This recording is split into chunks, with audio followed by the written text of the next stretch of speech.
Hi, I'm KB with Nerdables. How are you? I'm well. How are you? Doing well, thank you. So let me dive right in. I really would love for you to just chat about Tess's character growth over the course of the episodes and really how she learns how and who to trust in this post-pandemic world.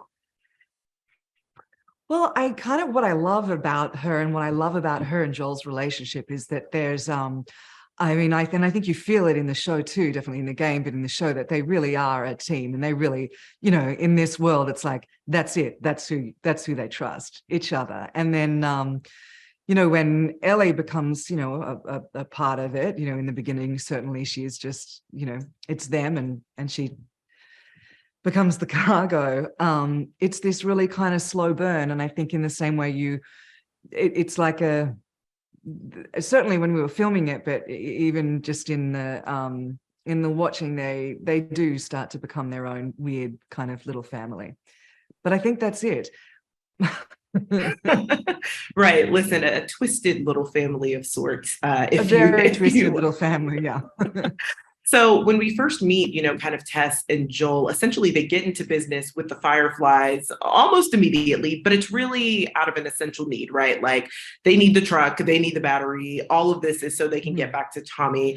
But how do you feel like the partnership with the Fireflies kind of challenges the relationship between Tess and Joel?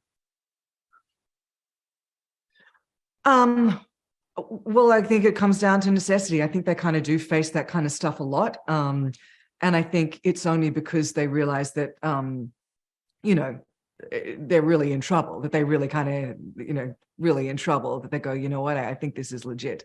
Like, I think this is true. Like, there's no way that she would be asking us for this if it wasn't something, incredibly important. So again, because they want the battery and they want the truck and, they don't know where Tommy is at the moment. That's part of it. It's not just to get to him. They actually just have no idea where he is. They take up the challenge, not lightly, but they take it up. So I have to ask, this material is so heavy and pretty like early on, it's very gruesome, very heavy. How did you kind of decompress from the material and from the episodes? How did you deal with that kind of post production? Look, it's really funny, to be honest. I've done, we sometimes when you're doing that kind of heavy stuff or when you're doing really serious stuff, you're actually usually the set's like quite happy or like there's lots of giggles and especially because you're being so earnest all the time and so serious and everything's like high stakes. I mean, I only worked with Pedro and Bella, but they can attest to that. Like like we really got the giggles a lot, like to the point where it was embarrassing. Like we would just be in fits in just giggles looking at the infected and like we really walking up another staircase. Like so we laughed a lot. And so when you kind of do that, I think you can dive in between action and cut, but you don't have to live with it after. You know But what? it I was kind of love certainly, I that. mean, yeah, well, no, I was going to say we were also, I mean, we were shooting in the right in the middle of the pandemic too. Like we were shooting in Canada when all of the mandates came out and, everyone getting tested all the time. So that part was a bit surreal. I know, right? Because it's like you are taking Mm, on this project that's dealing, kind of in a mm, pandemic and then post-pandemic world, and then you're actually mm, living in it in real mm. life. And we obviously never thought that that was likely for us, kind of in our lifetime. So having to deal with the No, duality of like stepping one foot in and one foot out of both is yeah, definitely very, very interesting for sure. yeah. Oh my goodness.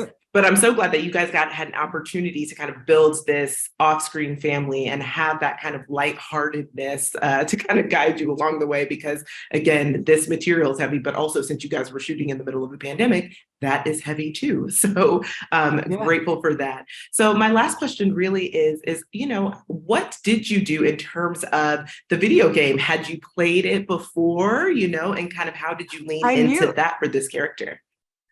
So I'm a terrible gamer, so I had not played it, but I do remember when it came out. I remember really clearly when it came out, there was a lot of hype about it. And I was also interested in it because I had done a video game ages ago, like early motion capture days. And you know, the development of it, like this, The Last of Us was much later than Heavenly Sword, which I did ages ago.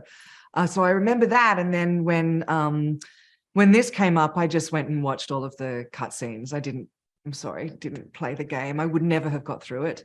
I Listen, wouldn't have even got at all. But I did watch all the cutscenes. But then you also have to kind of, yeah, it's a funny thing when there's a character that's been developed, because you kind of have to take the essence and then, you know, put not your own mark, because I think a well-drawn character is what it is. It's like a play, you know.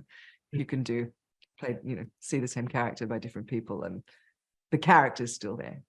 yes. Well, listen, your interpretation of Tess is so, so good. And I actually can't wait to watch the rest of it. So just thank you so much for taking time to chat with Nerdophiles. Really appreciate it. My pleasure. Nice to meet you. Nice to meet you. Have a good day. You too. And Bye.